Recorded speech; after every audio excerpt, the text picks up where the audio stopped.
Gratë janë fuqizu emocionalisht, besa dhe financiarisht, fëmijët janë një bekim prej Zotit që vinë dhe ne kemi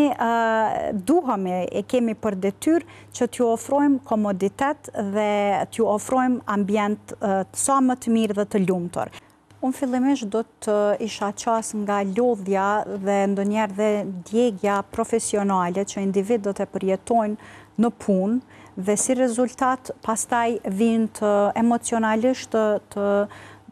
drenuar në shtëpi dhe nuk kanë kapacitet as fizik, as emocional të përkushtohen në familje,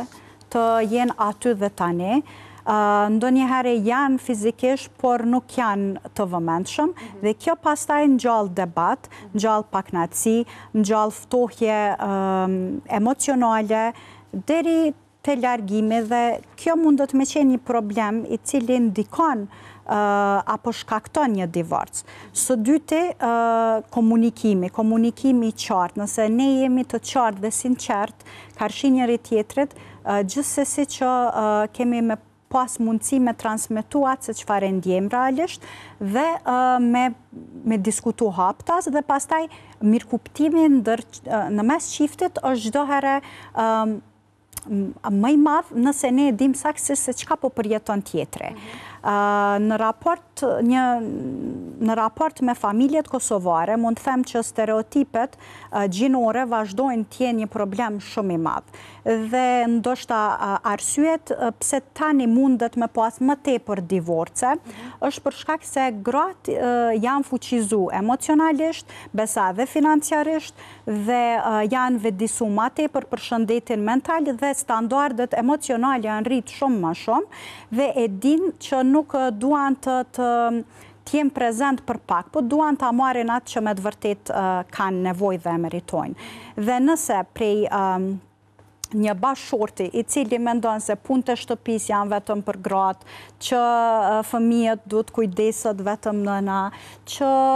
ndoshta vendimet mbi shkollimin dhe shoqërimin e fëmijës me të tjerët i përkojnë vetëm nënës, atëherë kjo është me të vërtet një gabim shumë i madh. Dhe kemi nevojë që si komunitet të vedisohemi dhe të kuptojmë rëndësinë, siç e ceku edhe Vibiu, pse duhet të përgatitemi në këto këshillimore, është që t'i dim saktësisht detyrat tona brenda familjes, të jemi të maturuar si në aspekt emocional, ashtu edhe në aspekt të përgjegjësive që i kemi secili individ karshi familjes tonë, dhe pastaj të procedojmë. Sepse fëmijët janë një bekim prej Zotit që vinë dhe ne kemi për detyrë që t'ju ofrojmë komoditet dhe t'ju ofrojmë ambient sa më të mirë dhe të lumtur. Dhe nëse prindrit divorcohen, është shumë më mirë se sa të jetojmë brenda një lidhje toksike. Por gjithsesi, nëse ne të gjithë mundohemi përmes mirëkuptimit, respektit, ti evitojmë konfliktet e vogla dhe ti pranojmë përgjegjësitë tona, unë shumë besoj që të gjithë mund të evitojmë divorcin. Dhe fëmijët rritën së bashku me gjithë familjen, pa u bërë ndarjet, pa u bërë dislokimet e hapësirave, shkollave, që ato mandej shkaktojnë trauma shumë të mëdha që psikologja mundet me i trajtu më tepër.